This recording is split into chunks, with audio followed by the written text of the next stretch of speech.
আমাদের খুব আশা তরুণ নেতা হিসেবে তারেক সেক্ষেত্রে নেতৃত্ব নেবে। সজীব চিন্তা, রাজনৈতিক বিশ্লেষণ ও প্রায়োগিক কাজের মাধ্যমে আমাদের দেশের অন্যতম প্রধান ভাবুকে পরিণত হয়েছেন বিশিষ্ট লেখক, দার্শনিক, গবেষক ও বুদ্ধিজীবী ফরহাদ মাঝহার। বর্তমান তরুণ সমাজও তার চিন্তার সঙ্গে গভীরভাবে প্রভাবিত।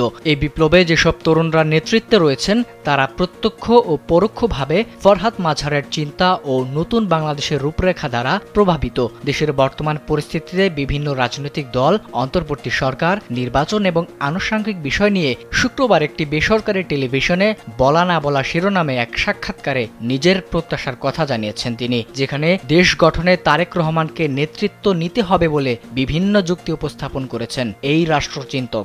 সাক্ষী হিসেবে বাংলাদেশকে নতুন করে গঠন করতে হবে।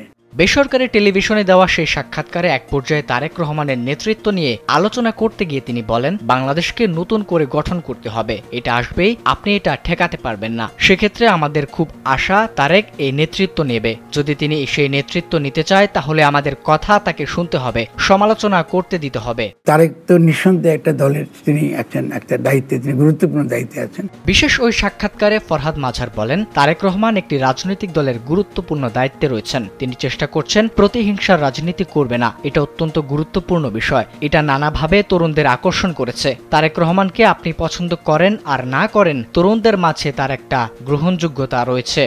তারেককে আপনি পছন্দ করেন বা না করেন, তরুণদের কাছে তার একটা গ্রহণযোগ্যতা আছে।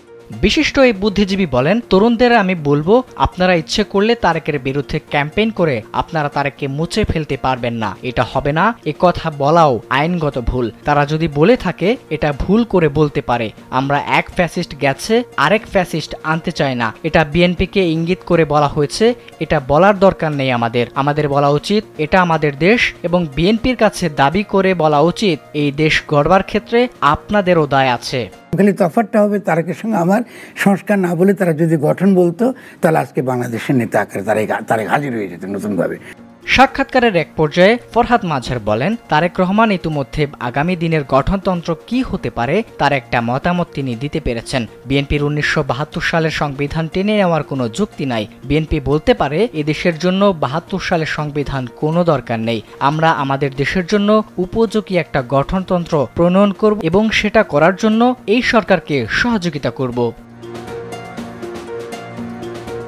আবিদ হাসান, কালবেলা।